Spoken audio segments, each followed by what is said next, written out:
All, lecture 3 के बाद जो हमारा नेक्स्ट लेक्चर है लेक्चर नंबर 4, इसमें हमने बात करनी है, मतलब इस हेडिंग में जो हमारा टॉपिक रहेगा वो यही रहेगा कूलम्स लॉ। लेक्चर 4 में जो हमारा मेन हेडिंग रहेगा वो क्या रहेगा, कूलम्स लॉ।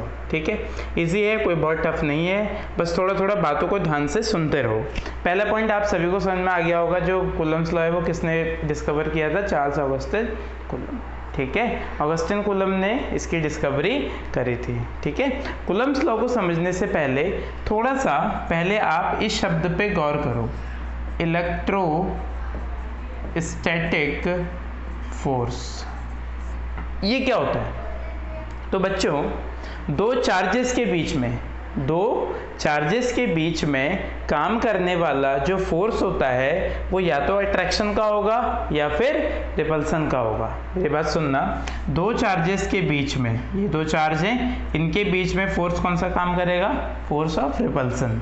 दो चार्जेस हैं, कौन सा फोर्स काम करेगा, फोर्स ऑफ अट्रैक्शन। दो चार्जेस हैं, कौन सा फोर्स काम करेगा, फोर्स ऑफ रिपल्सन। तो ये जो force of attraction and force of repulsion इनके बीच में काम करता है, इसका नाम होता है इलेक्ट्रोस्टैटिक फोर्स।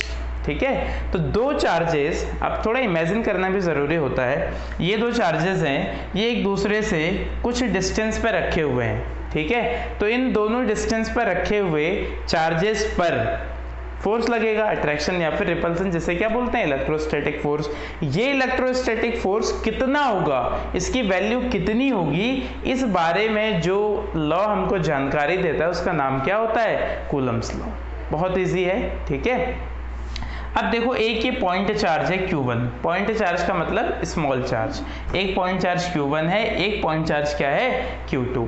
ये दोनों चार्जेस एक दूसरे से कितने डिस्टेंस पे रखे हुए हैं, स्मॉल r डिस्टेंस पे रखे हुए हैं। ठीक है, तो कूलम्स लॉ ये कहता है कि इन दोनों चार्जेस के बीच में क्या काम करेगा, फोर्स ऑफ अट्रैक्शन या फिर force of repulsion, depending on the nature of these two charges. Depending मतलब अगर ये प्लस है और ये प्लस है तो कौन सा, रिपल्सन। प्लस है माइनस है तो अट्रैक्शन, माइनस है तो रिपल्सन। इन्हीं दोनों के बीच जो फोर्स लग रहा है उसे बोलते हैं इलेक्ट्रोस्टैटिक फोर्स। अब ये फोर्स कितना होगा, उसके लिए उन्होंने ये बातें बताई थी। एक्चुअल में इस फोर्स की वैल्यू इतनी होती है, F = K Q1 Q2 upon R²। ये कैसे होती है वो बताता हूँ। कूलम्स ने ये बोला कि जो दो चार्जेस हैं इनके बीच में काम करने वाला फोर्स F, ठीक है, यानी कि electrostatic force F directly proportional होगा to the product of magnitude of these two charges. Product of magnitude of these two charges means, मान लो इस चार्ज की वैल्यू 5 कूलम्ब है, इसकी वैल्यू 5 कूलम्ब है, तो जो इलेक्ट्रोस्टैटिक फोर्स होगा वो डायरेक्टली प्रोपोर्शनल होगा 5 कूलम्ब इंटू 5 कूलम्ब। क्लियर है? अब देखो बात को सुनो, द इलेक्ट्रोस्टैटिक फोर्स, इन दोनों के बीच में क्या काम कर रहा है, इलेक्ट्रोस्टैटिक फोर्स या अट्रैक्शन का या फिर रिपल्सन का। The electrostatic force of attraction या फिर repulsion between these two charges, ठीक है, is directly proportional to the product of magnitude of these two charges and this force inversely proportional to the square of the distance between these two charges। Clear है? एक बार फिर समझते हैं। Coulomb's law ये कहता है कि दो चार्जेस के बीच में काम करने वाला इलेक्ट्रोस्टैटिक फोर्स डायरेक्टली प्रोपोर्शनल होता है टू द प्रोडक्ट, बीच में कौन सा साइन है, इनटू का, to the product of magnitude of charges and inversely proportional होता है to the square of the distance between these two charges. बहुत सिंपल है, आप लोग ध्यान से देखना, क्लियर हो जाएगा। इसका स्टेटमेंट अब हम देखते हैं अपने हिसाब से। देखो क्या लिखा हुआ है, अकॉर्डिंग टू दिस लॉ, इस लॉ के अनुसार the electrostatic force of attraction और repulsion, electrostatic force of attraction और repulsion, electrostatic force of attraction या repulsion between these two charges Q1 and Q2 directly proportional to the product of magnitude of charges and inversely proportional to the square of of the distance between them. इसको अभी मैंने बताया आपको ऐसे करना है करके। इन दोनों को जब हम कंबाइन करेंगे तो क्या हो जाएगा, F directly proportional Q1 Q2 upon R square. ठीक हो गया। फिर प्रोपोर्शनल हटा के हमेशा क्या लगाते हैं, कांस्टेंट लगाते हैं। प्रोपोर्शनल हटा के इक्वल लगाया, साथ में क्या लगाते हैं, constant Q1 Q2 upon R square. के कौन सा कांस्टेंट है, प्रोपोर्शनैलिटी कांस्टेंट, क्योंकि डायरेक्टली प्रोपोर्शनल का साइन हटा के वो लगा है। ठीक है। अच्छा, अगला point, the value of k equals to 1/4 pi. k की वैल्यू बच्चों ये होती है 1/4 पाई एप्सिलॉन नॉट। ये जो साइन बना रखा है मैंने, इस साइन का नाम होता है एप्सिलॉन नॉट। मतलब वो जो k हमने लगाया अभी कांस्टेंट, तो उसकी वैल्यू इतनी निकल के आती है 1/4 पाई एप्सिलॉन नॉट। इसको क्या बोलते हैं, एप्सिलॉन नॉट। देखो मैंने नीचे लिखा भी है एप्सिलॉन नॉट। इस एप्सिलॉन नॉट का नाम होता है परमिटिविटी ऑफ फ्री स्पेस। देखो हर कांस्टेंट का कोई ना कोई नाम रखा जाता है। तो ये जो एप्सिलॉन नॉट बना रखा है, मतलब जो k की वैल्यू आ रखी है 1/4 पाई एप्सिलॉन नॉट, ये जो वैल्यू है इसमें एप्सिलॉन नॉट का नाम होता है permittivity of free space. Free space या फिर वैक्यूम। वैक्यूम का मतलब जहां एयर भी नहीं होती। जैसे इस कमरे में अगर मैं वैक्यूम बोलूंगा तो इस कमरे को पूरी तरीके से सील करना पड़ेगा ताकि हवा इधर से उधर आर पार न हो पाए। तो इसी ऐसे में अगर ऐसा एक कमरा हो जिसमें अब आप इसी कमरे को ले लो, इसी कमरे के एक कोने में चार्ज Q1 रखा है और दूसरे कोने में चार्ज Q2 रखा है, उनके बीच कोई ना कोई क्या होगी, डिस्टेंस, और कमरा पूरी तरीके से सील है। तो इन दोनों चार्जेस के बीच में फोर्स काम करेगा, या अट्रैक्शन का या रिपल्सन का। वो कितना होगा, F directly proportional to Q1 Q2, F inversely proportional to R square. दोनों को कंबाइन करेंगे तो एक प्रोपोर्शनल का साइन लगेगा, उसे हटा के k कांस्टेंट आएगा, उस कांस्टेंट की वैल्यू ये हो जाएगी 1/4 पाई एप्सिलॉन नॉट। क्लियर है? ठीक है। पॉइंट नंबर 6 देखते हैं। Mathematically value of k comes out 9 × 10⁹ newton metre square पर कूलम्ब स्क्वायर। मतलब मैथमेटिकली जब सॉल्व करते हैं तो k की वैल्यू इतनी आती है 9 × 10⁹ न्यूटन मीटर स्क्वायर पर कूलम्ब स्क्वायर। ये अच्छा पॉइंट है, प्लीज याद रखेंगे। कोई इसकी डिटेलिंग नहीं है, बस वैल्यू पता होनी चाहिए। वैल्यू ऑफ एप्सिलॉन नॉट, अगर वैल्यू ऑफ एप्सिलॉन नॉट निकाली जाए मतलब एयर के लिए, तो 8.85 × 10⁻⁻12 आती है कूलम्ब स्क्वायर पर न्यूटन मीटर स्क्वायर। ठीक है। Point number 8, SI unit of, ये थोड़ा सा इसमें मिस हो गया है, SI unit of epsilon not. मतलब एप्सिलॉन नॉट की एसआई यूनिट क्या होगी, कूलम्ब स्क्वायर पर न्यूटन मीटर स्क्वायर। ठीक है। यहाँ पर जो हम C लिख रहे हैं बार बार, ये C किसे बता रहा है, कूलम्ब, और N बता रहा है न्यूटन को। बच्चे कभी कभी इसमें भी कंफ्यूज हो जाते हैं।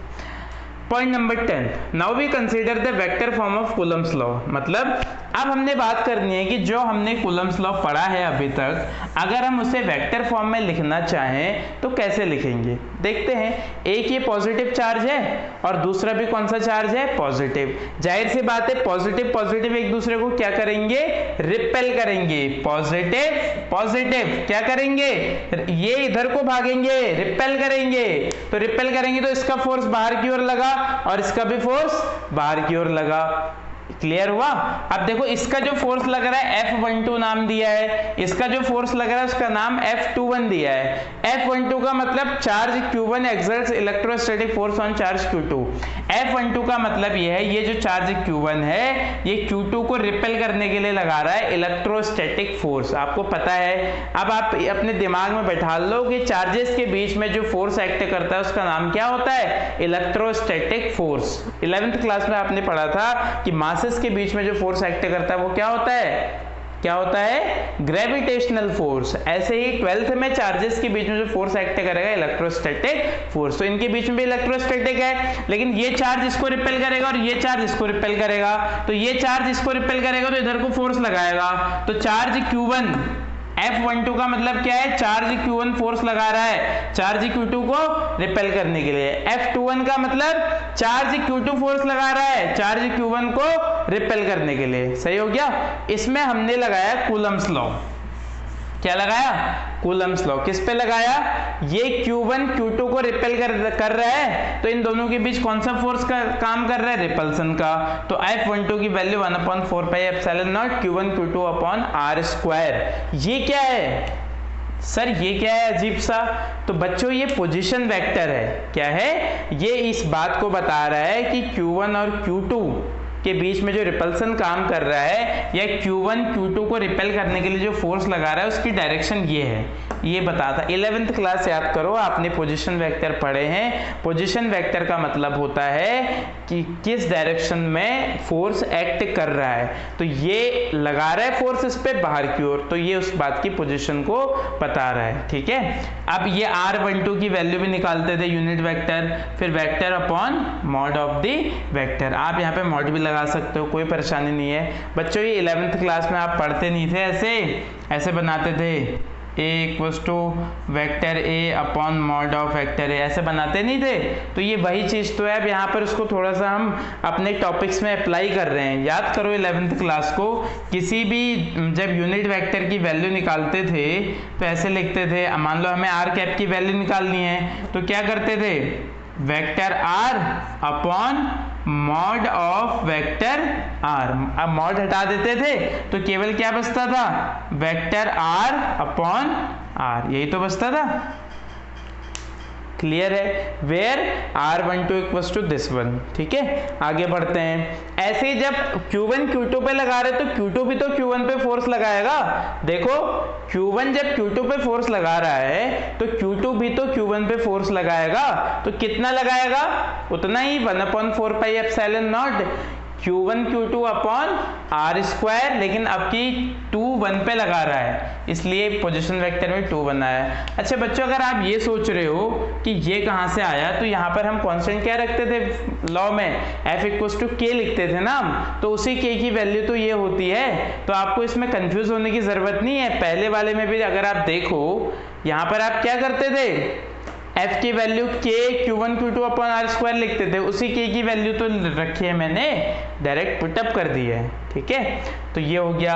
अब आप ये देखो R12 की डायरेक्शन कैसी है। अगर हम बात करें R12 की डायरेक्शन ऐसी है, पोजीशन वेक्टर एक इस तरफ काम कर रहा है, एक फोर्स इस तरफ, तो क्या ये दोनों फोर्स एक दूसरे के अपोजिट नहीं है। तो दोनों पोजीशन वेक्टर को अगर मैं ऐसे लिख दूं तो भाई क्या गलत है, बीच में कौन सा साइन लगा दिया, माइनस, क्योंकि दोनों एक दूसरे के क्या जा रहे हैं, अपोजिट जा रहे हैं। अच्छा, जब पोजीशन और डायरेक्शन ही माइनस है तो क्या फोर्स एक दूसरे के अपोजिट काम नहीं कर रहे हैं। आप खुद भी देख सकते हो डायग्राम से, ये इधर को फोर्स लगाएगा और ये इधर को, यानी दोनों फोर्स क्या है, एक दूसरे के अपोजिट हैं, तो ये लग गया अपोजिट। इससे एक बात और पता चलती, अच्छा थर्ड लॉ भी तो यही कहता है न्यूटन का, इससे एक बात और पता चलती है कि ये एक्सप्रेशन क्या शो करता है, कूलम्ब फोर्स जो होता है एक म्यूचुअल फोर्स होता है। म्यूचुअल का मतलब Q1 Q2 पे लगाएगा और Q2 Q1, ऐसा नहीं कि Q1 ही लगाते रहे या फिर Q2 ही लगाते रहे। म्यूचुअल का मतलब होता है दोनों एक दूसरे के लिए फोर्स अप्लाई करेंगे।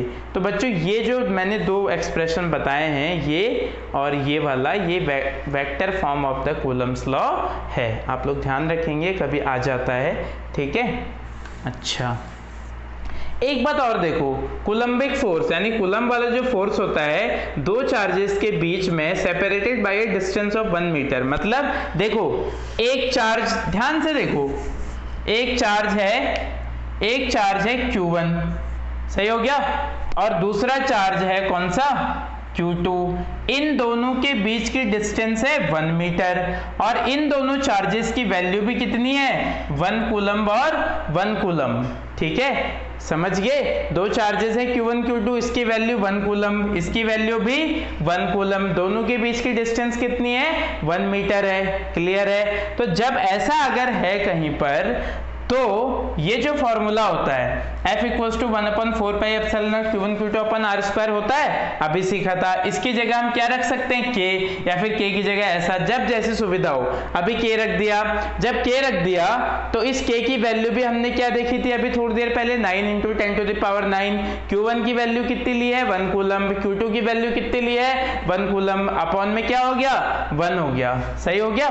तो जब इसको मैंने सॉल्व करा तो मुझे ये पता चला कि F की वैल्यू कितनी आई 9 इंटू 10⁹ न्यूटन। मतलब इस वाले पॉइंट से हमें साफ ये पता चल रहा है कि अगर दो चार्जेस हैं एक दूसरे से 1 मीटर की दूरी पर हैं और दोनों की वैल्यू कितनी है 1 कूलम एंड 1 कूलम, तो उनके बीच में लगने वाला फोर्स कितना होगा 9 इंटू 10⁹। ठीक है, तो बच्चों ये तो थ्योरी थी किसकी, कूलम्बिक फोर्स की। कूलम्बिक फोर्स हमें किसने दिया, कूलम्ब ने दिया। ठीक है, क्या बताया कूलम्ब ने, पहले ये देखा कि अगर दो चार्जेस हैं, क्या है हमारे पास दो चार्जेस हैं और वो दो चार्जेस एक दूसरे से कुछ डिस्टेंस पे रखे हुए हैं, तो उन दोनों चार्जेस की जो भी वैल्यू होगी उसका प्रोडक्ट इलेक्ट्रोस्टैटिक फोर्स के डायरेक्टली प्रोपोर्शनल होगा और वही फोर्स इनवर्सली प्रोपोर्शनल होगा to the square of the distance between them. आप लोग देखिएगा ध्यान से, आप लोग को समझ में आ जाएगा। जल्दी से इसके बाद मिलेंगे हम लेक्चर नंबर 5 में। Thank you.